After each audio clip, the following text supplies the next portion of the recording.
coming up on Sunday, we got the biggest game of the year, the Super Bowl, at 6:30 p.m. We got the Chiefs and the Eagles. Evan, how do you see this one going? Yeah, I think there's really two big storylines that are going to possibly come out of this game. I think that first of all, how I feel like it's going to go, this Super Bowl has the potential to be like a lot like the last time the Eagles run the Super Bowl, one of the craziest offensive Super Bowls we've ever seen. Tom Brady had like 500 passing yards. Obviously, the legendary game of Nick Foles and everyone surrounded. Nick, I mean, it was legendary. We got to be honest. But definitely. yeah. But anyways, so it's going to be a lot like that. And I think the Eagles D is a little bit better.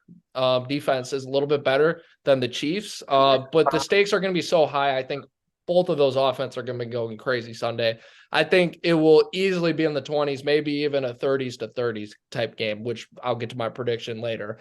But these are two great teams. So it's going to come down to coaching. And right now it's going to come down to experience versus inexperience. And I really like Nick Sirianni. I have nothing against him, but he is a second year head coach, I believe, right, Jake? Um, Yeah, I yeah, believe you're yeah, right. because Peterson got fired in 2020. Yeah, he's a second year head coach. And you got Andy Reid, who has like all the experience in the world and all the offensive tricks in the world Mm. ready to go, and all the offensive weapons in the world with Pringle and all of them, and all the Chiefs, Kelsey and all of them. So it's going to be great, but it's going to come down to coaching. I'm not saying that's an advantage Chiefs quite yet, but if it does turn out that way, you know why, because Nick Sirianni has never coached in a Super Bowl before. And also you got to consider Steve Spagnuolo, Chiefs defensive coordinator. He is very blitz heavy. He's front heavy. The Chiefs have struggled a little bit in the secondary in the past, but they are front heavy. He's not you remember years back, D4 jumped off sides in the championship game. That was kind of a big deal. He's not afraid to blitz. He will send the Chiefs may not have the greatest defense, but they will play aggressive.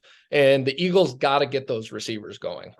You got to get AJ Brown and Devontae Smith going because Mahomes is not going to go to. I mean, I know he did it a couple years ago against Brady. I don't see that happening this time.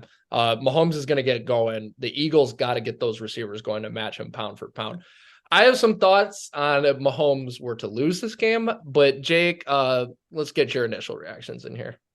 Yeah, I think this is going to be an offensive explosion. I do agree with you on that. I think the two big storylines in this game would be Chiefs quarterback Patrick Mahomes and Eagles quarterback Jalen Hurts. I think both quarterbacks could very well throw for over 350. Just offensive explosion, multiple touchdowns. I think this game has the potential to actually be in the 40s. Um, yeah, and that's my I thoughts hope on it. so. I'll get to my predictions later.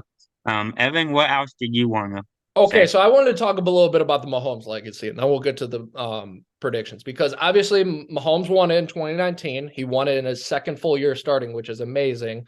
But I remember everyone saying the same thing about. Funny enough, we just talked earlier about this in this podcast. Russell Wilson was saying, "Oh man, the Seahawks are going to be the next dynasty." 2 years later, they've fallen off the face of the earth. Now the Chiefs haven't fallen off the face of the earth. In 2020, they were in the Super Bowl and got humiliated. Last year, Mahomes blew it against the Bengals. He did blow it against the Bengals. So this is his chance to kind of elevate because he could really, there's two choices. He wins his second Super Bowl in his full year starting. He's nearing like top five status. Like he's on his collision path. And yes, winning does matter. Winning Super Bowls do matter when Yes, it it comes to does. legacy because Dan Marino is like top five in passing in every stat you could think of. And he played in the 90s and 80s. So really, he'd probably be higher, but nobody ever mentions him as the GOAT because he didn't win. And I think that's fair. I don't think that's unfair. I think you got to win if you're going to, if you're going to be one of the best. So to get that second ring would be huge for Mahomes. Let's play hypothetical. Say he doesn't. Is he a choker? I That's tough. That's really tough because he did choke last year and he did choke in 2020. I don't know if he's an all-time choker, but because again, Brady has set these standards so high, of course. Like now that he's won Mhm. 6, 7 Super Bowls, that he's set the standard so high. If you don't win a Super Bowl everywhere, you're a choker. I don't know about that. It's the way you lose the games. And the last two playoff losses have been pretty rough for Mahomes. So he cannot have another performance like that. Otherwise, he might get that choker reputation. But yeah. Any thoughts before predictions, Jake? Now let's get right into All right. predictions, and I'll go first. I'll go first on this one. So, as I mentioned earlier, high scoring game, both quarterbacks go for over 350, multiple touchdowns. I'm going to go